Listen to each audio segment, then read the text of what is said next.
고린도 교회에는 여러 가지 이제 신령한 은사가 있었습니다. 그런데 그 가운데 특별히 많은 관심을 받았던 것이 방언이었죠. 근데 문제는 이 방언이라는 은사 자체가 문제가 된 것이 아니라 하나님께서 주신 은사를 이제 어떤 목적으로 사용하느냐가 이제 문제였습니다. 하나님께서 우리에게 은사를 주실 때는 우리의 유익이 아니라, 우리 개인적인 이익이 아니라 교회의 유익을 끼치는 데 사용하라고 주신 겁니다.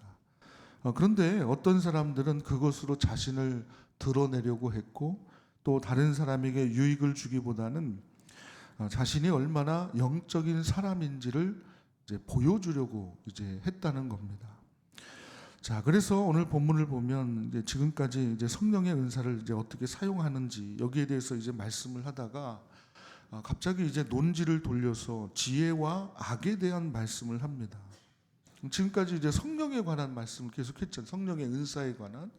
근데 갑자기 무슨 지혜와 악에 대한 말씀을 하는데 언뜻 보면은 이 문맥에서 벗어난 듯한 것처럼 보이지만 사실은 이 말씀은 은사론, 이 은사와 관련된 은사론 전체를 관통하는 핵심의 말씀입니다. 그러니까 이 은사는 그 자체로 악한 것이 아니지만 그것을 무엇을 위해 사용하는가에 따라서 지혜로운 것이 되기도 하고 악이 되기도 한다는 겁니다. 자, 먼저 20절 말씀을 여러분 함께 읽겠습니다. 20절입니다. 형제들아, 지혜에는 아이가 되지 말고 악에는 어린아이가 되라. 지혜에는 장성한 사람이 되라. 여러분, 하나님께서 우리에게 은사를 주신 목적은 단 하나입니다. 교회의 덕을 세우고 공동체 모두를 유익하게 하기 위함입니다. 그게 방언이든 병 고치는 은사든 가르침의 은사든 다 상관없습니다.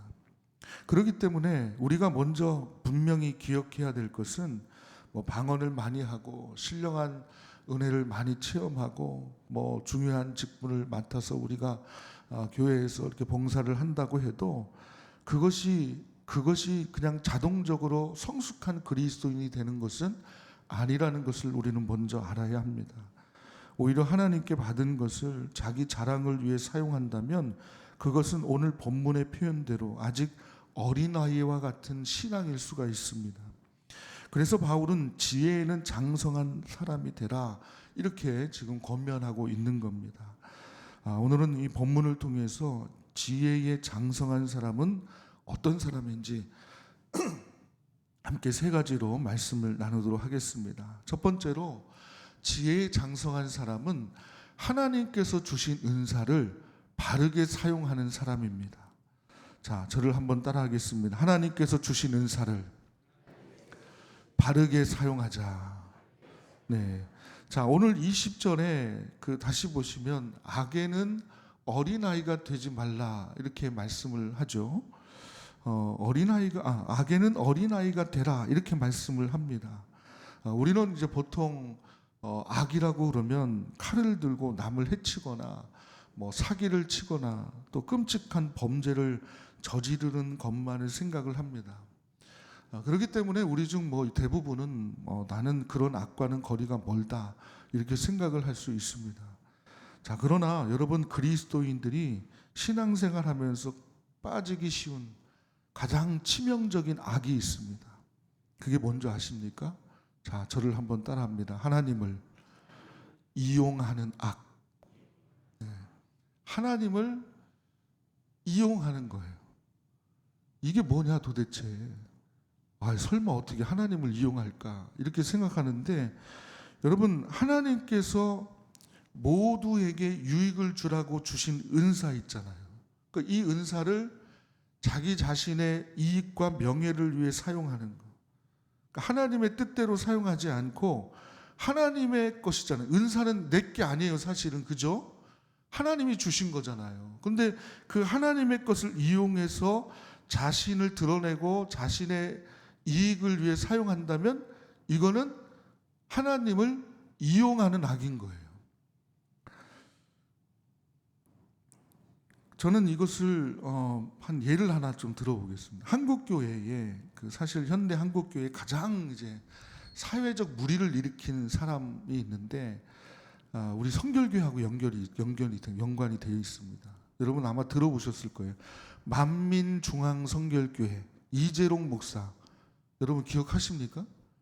아마 뭐 PD 수첩이나 TV에서도 이렇게 나왔기 때문에 아마 아시는 분 있을 거예요.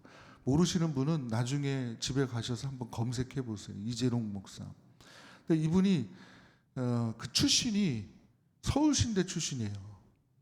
서울신대 야간신학교를 나왔습니다. 이분이 원래는 좀 몸이 약해서 그 병 때문에 오래 고생을 했다가 그 이제 치유 집회 이런 데 가가지고 이제 병이 나아가지고 그때부터 이분이 이제 신학을 하기로 결심하고 그 서울신대 야간 신학교로 온 거예요. 그래서 공부하고 개척을 한 겁니다. 그런데 이분이 이제 병이 들었다가 병이 나았으니까 이분이 목회의 어떤 중심이 어디다 이제 했겠어요. 당연히 신유 집회 했겠죠. 그러니까 치유 집회 뭐 이런 것들 중심으로 했죠. 그래서 아마 이게 그 초창기 때 그 이제 함께 이분이 그 기도도 많이 했던 분입니다. 정말 기도 많이 했고 아마 하나님께서 또 이렇게 그 치유의 은사를 또 주셨던 것 같아요. 그래서 뭐 손수건에 뭐 손을 얹어도 병이 낫고 뭐 휠체어에 앉아 있는 사람들 막 일어나고 막 이러니까 사람들이 몰리겠습니까? 안 몰리겠습니까? 몰릴까요? 안 몰릴까요? 왜 그럴까요? 눈으로 막 그냥 그런 게 보이니까. 그러니까 사람들은 이제 그런 거에 혹하는 거죠. 막 몰리는 거예요. 그러니까 이분이 심지어는 어떤 일도 있었냐면 여러분 출애굽기 15장에 보면은 그 마라의 그 쓴물 있잖아요. 그거를 단물로 바꿔주시잖아요. 하나님이. 그래서 먹을 수 있도록. 그러면서 그 15장 마지막에 보면 나는 너희를 치료하는 여호와라 이런 말씀이 나오거든요. 그러니까 이 사람이 그거를 이제 성경에 있는 거를 이제 벤치마킹을 해가지고 이분이 그 고향이 전남 무안이신데 무안에 그 쓴물을 단물로 이렇게 바꿨다고 해가지고 이 무한 단물 이게 만병통치약이다 해가지고 이거를 돈을 받고 팔았어요. 장사가 될까요, 안 될까요? 네, 돼요. 이분이 이제 그런 쪽으로 이제 변질이 되는 거죠. 변질이 되는 거예요. 그러면서 이제 영적인 그 권위를 이용해서 그 교인들에게 헌금을 막 강요하고, 그 다음에 교회 이제 그 헌금 이제 횡령하고, 그러면서 자기 막 부를 추척하는 거예요. 그럼 여러분 하나님이 그 은사 거두어 가실까요? 안 그러실까요? 무조건 거두어 가시죠.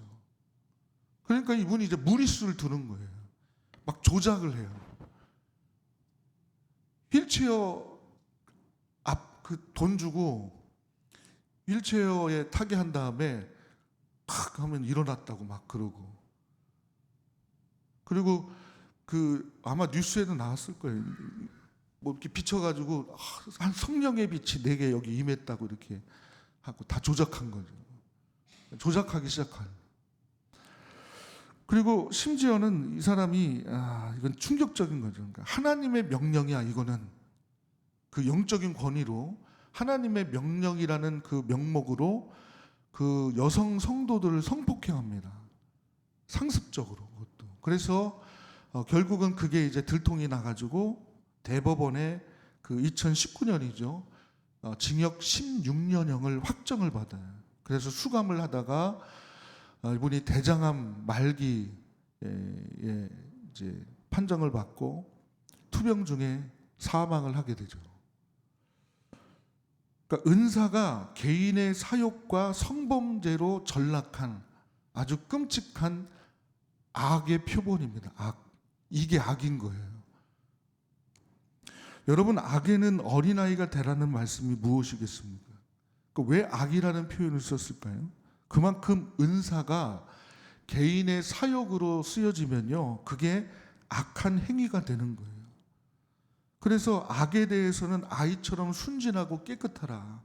악을 배우고 악에 익숙해지고 악을 능숙하게 행하는 사람이 되지 말라는 거예요.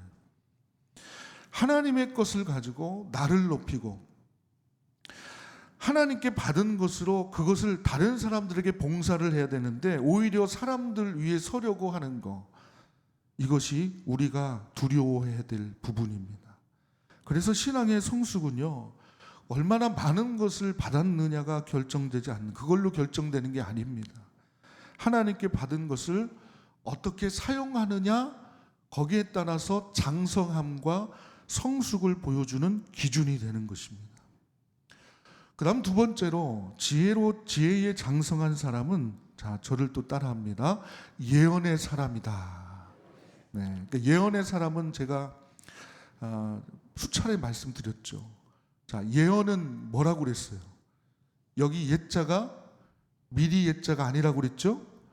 그래서 미래의 어떤 것들을 이야기하는 게 아니라 옛자는 무슨 옛자라고 그랬어요? 맡길 옛자에 말씀 원자라고 그랬죠. 그러니까 하나님의 말씀을 맡은 사람. 그러니까 우리는 예언하면 무슨 점쟁이 점치듯이 미래에 어떤 일이 벌어질 거야, 이런 게 아니라는 거예요. 하나님의 말씀을 맡아서, 하나님의 말씀을 받아서 그 말씀을 과거의 역사를 해석해주고 현재 우리가 어떻게 살아야 될지 하나님의 뜻을 분별해주고, 그리고 우리가 앞으로 미래에 어떻게 살아야 되는가를 보여주는 영적인 통찰력을 제시하는 게 예언이라고 그랬습니다. 그러니까 지혜에 장성한 사람은 하나님의 말씀의 중심이 사람이 되어야 한다는 거예요. 자, 21절 이하 보면요, 이 방언과 예언을 다시 비교를 하면서 지혜에 장성한 사람이 누구인지를 말씀하는데, 결론부터 말씀을 드리면 예언을 하는 자가 되라는 거예요. 다시 말하면 말씀 중심의 사람이 되라, 이런 말씀인 겁니다. 21절부터 23절을 한번 보십시오. 만약에 아무도 알아듣지 못하는 방언으로 하면 믿는 자나 믿지 않는 자나 그렇잖아요. 제가 지금도 명확한 언어로 여러분들에게 알아듣게 말씀을 전해야 여러분들이 이해하고 그 말씀 내에 고개를 끄덕끄덕거리고 아멘 그러고, 그리고 내가 어떻게 살아야 될지를 알게 될 거 아니에요. 그런데 제가 여기서 말씀을 전하는데 막 방언으로 막 한다고 해보세요. 그러면 여러분들은 그냥 어쩌면 이해할 수도 있을 것 같아요. 아유, 그렇지, 뭐 저 목사님 말씀 전하던 방언으로 할 수도 있지. 그런데 여러분, 혹시라도 여기에 처음 교회 오신 분이 있는데 목사가 막 무슨 말도 안 되는 소리 막 하고 막 그러면 여러분 어떻게 하겠어요? 그 사람이 어떤 생각 들겠어요? 저 목사는 미쳤다, 그렇겠죠. 그러면 복음 증거에 도움이 될까요? 장애가 될까요? 장애가 되죠. 그래서 21절부터 23절이 그런 말씀인 겁니다. 교회를 세우거나 복음을 증거하는 데는 아무런 유익이 없다. 알아듣지 못하는 말은 그렇다. 자, 그런데 24절과 25절 말씀을 또 함께 읽겠습니다. 24절과 25절입니다. 그러나 다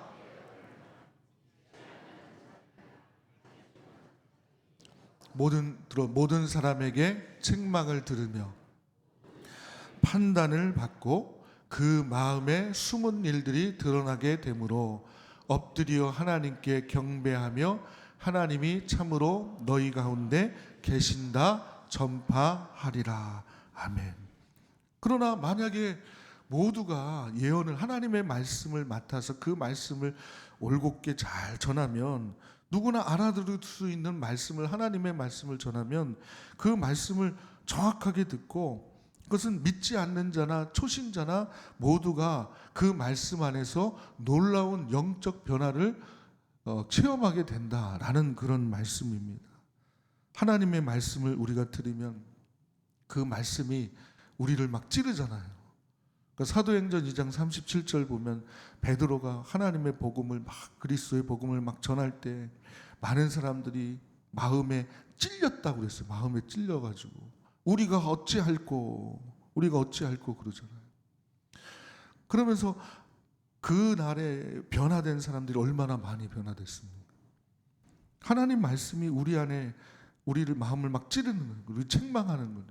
그러니까 예언의 말씀이 그렇다는 거예요. 예언, 하나님의 말씀을 맡아서 그 말씀을 올곧게 잘 전하면 그 말씀이 우리의 마음을 찌르는 책망을 받는. 그리고 또 판단을 받는데, 판단을 받는다는 얘기는 정죄한다는 얘기가 아니라 그 말씀에 분별한다는 거. 분별. 어떤 게 옳은 길인지를 분별할 수 있게 된다는 거죠. 여러분, 하나님 말씀이 우리의 마음에 들어오면요, 내가 정말 하나님이 기뻐하신 일이 무엇인가 분별하게 돼요. 이 일이 정말 내가 올바로 가고 있는 길인가, 이게 정말 믿음의 길인가를 판단하고 분별하는 그런 말씀이 우리에게 오는 것입니다. 그때부터 인생의 기준이 달라지는 거죠. 그러므로 성숙하고 장성한 신앙은 말씀을 많이 아는 것에서 그치지 않고 그 말씀으로 자신을 판단하고, 또 자신의 그 말씀을 우리 마음에 찔림이 있을 때 그 말씀을 통해서 우리가 변화될 때, 그것이 성숙한 신앙인 지혜의 장성한 사람의 모습임을 여러분 믿으시길 바랍니다. 그리고 마지막 세 번째로, 지혜의 장성한 사람은 말씀 앞에서 자신을 숨기지 않는 사람인 거예요. 우리가 25절에서 말씀을 들었지만 하나님 말씀이 사람 마음속 깊은 곳까지 들어가면요, 숨은 일들이 드러나는 겁니다. 다른 사람이 모르는, 또 가족도, 교우도, 가장 가까운 사람도 모르고 마음속에 감추어 둔 욕심, 미움, 질투, 또 교만, 아무도 모르는 그런 계획이 있을 수 있습니다. 심지어 자기 자신도 정확히 알지 못할 때가 있죠. 그런데 우리가 그 말씀 앞에 서면 그런 것들이 우리 안에 보이기 시작하는 거예요. 그러면서 그 말씀 앞에 자기 자신을 숨기지 않을 때 어떤 일이 일어납니까? 자, 25절 말씀 다시 보십시오. 그 마음에 숨은 일들이 드러나게 되므로. 그 다음 뭐라고 말씀하고 있죠? 엎드려 하나님께 경배한다 그랬습니다. 참된 예배가 시작이 되는 거예요. 그러니까 하나님 말씀을 통해서 내 자신의 진짜 모습을 깨닫게 되고, 그리고 나를 사랑하시고 구원하신 그 하나님의 은혜를 깨달은 사람은 하나님 앞에 엎드리지 않을 수 없다는 거예요. 그리고 마지막으로는 어떻게 고백합니까? 하나님이 참으로 너희 가운데 계신다 전파하리라. 저는 이게 우리 교회의 모습이어야 한다고 생각합니다. 많은 사람들이 말씀을 통해서 마음에 찔림이 있고 변화가 되고, 또 그 다음에 분별하게 되고, 그리고 나의 숨은 일들이 드러나면서 하나님 앞에 온전한 예배를 드릴 때, 그 예배를 함께 드리는 많은 사람들, 또 그 안에 행여라도 처음 교회에 오신 분들이 이 모습을 보면서, 야, 하나님이 진짜 여기 살아 역사하시는구나, 이 교회는 하나님이 살아계시는구나, 이런 은혜가 있어야 할 줄로 믿습니다. 저는 우리 조치현 교회가 이런 말씀의 사람들로 여러분들이 다 변화되셔서 하나님 앞에 온전히 참된 예배를 드릴 때 많은 분들이 우리 교회에서, 야, 우리 조치현 교회 정말 여기는 하나님이 살아 역사하시는 곳이구나, 이런 은혜가 있기를 주님의 이름으로 축복합니다. 결론의 말씀을 드립니다. 오늘 말씀을 세 가지로 여러분 꼭 기억하십시오. 세 가지로 정리해서 말씀드리겠습니다. 우리 모두가 첫 번째는, 자, 함께 저를 따라합니다. 은사에는 풍성하고, 사랑에는 깊어지고, 말씀 앞에서 더 겸손해지자. 이게 결국은 그 핵심 내용입니다. 세 가지입니다. 그러니까 우리가 은사를 풍성하게 누려야 돼요. 하지만 그것이 나의 유익이 위한 것이 아니라 공동체의 유익과 또 교우들을 잘 섬기는 사랑의 토대 위에 이루어져야 되고, 그리고 늘 말씀 앞에 겸손하게 나아가는 것, 이것이 이 고린도전서 12장 14장의 전체의 주제의 핵심 내용입니다. 자, 다시 한번 저를 따라합니다. 은사에는 풍성하고, 사랑에는 깊어지고, 말씀 앞에 더 겸손해지자. 이런 우리 조치현교회 성도님들 다 되시기를 축복합니다. 이런 삶이 우리 가운데 펼쳐지면 우리 가운데 하나님이 참으로 계신다, 하나님이 살아 역사하시게 되신다 라고 하는 그런 고백들이 넘쳐나게 될 것입니다. 그런 우리 지혜의 장성한 성도님들이 다 되시기를 주님의 이름으로 축복합니다.